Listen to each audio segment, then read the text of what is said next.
All right, welcome back, mates. A little bit after 12:30 Eastern Standard Time on Monday, we are in the TradingView, tradingview.com.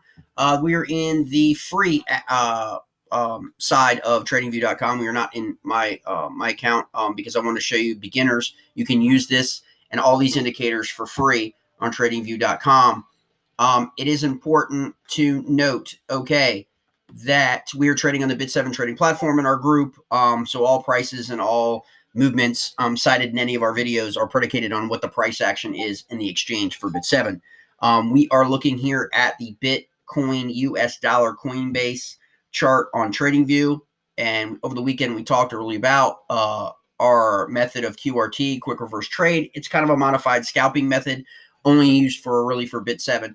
It can be used on Femex and Bybit and some other things, especially using the same indicators, but there's a lot of bot action on those exchanges.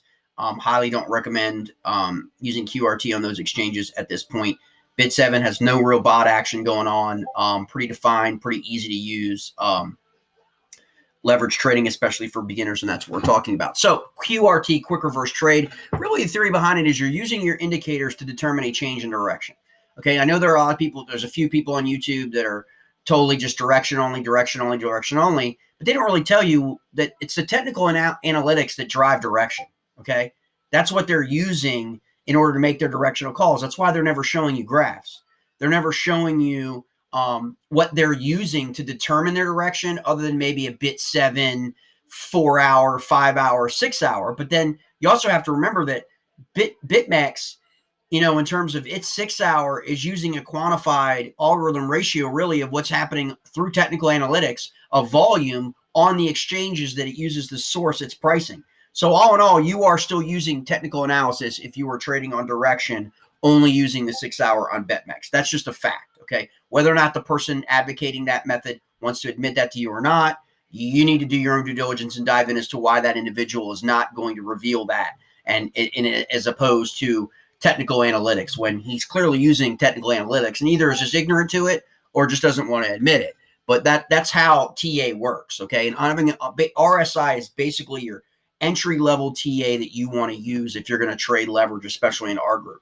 And this really illustrates why on the quick reverse trades, okay? Why did we go here down? We went down on our start, right? QRT, based on what was happening in the market. We'd come down a little bit further in front of this. And we played QRT down all the way down to this exit here.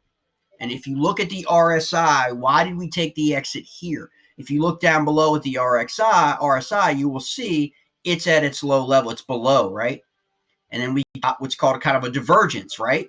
And then you had some upward momentum, okay? And then it kind of went sideways. And then we did it. Then we get again, we're down below here, right? What happens? Kind of a bullish divergence really is what's happening in the RSI, right?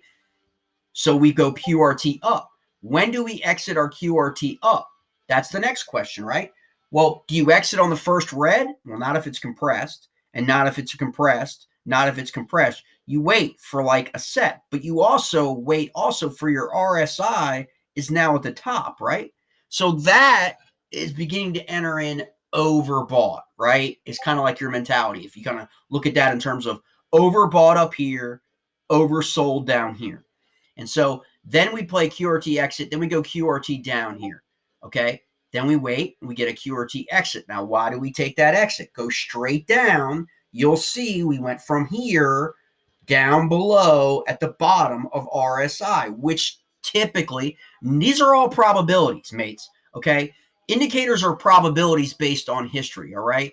It's not an exact science. It's not going to tell you exactly what's going to happen, okay? You need to understand that. But the probability is we go higher. So we exit on the green candle, play QRT, then we exit on the red. Now, why did we exit here on the red when RSI was right here in the middle? That's a comfort level call, okay? And what's happening in the market on a macro level. Around this time, you had the Dow dropping 500 points, okay? You've got all these things happening. So you want to exit on the reds, okay? And then go QRT down, and we're still open right now on BitSeven in this QRT down trade, okay? So that is a brief example of using RSI influencing your QRT method. All right, mates,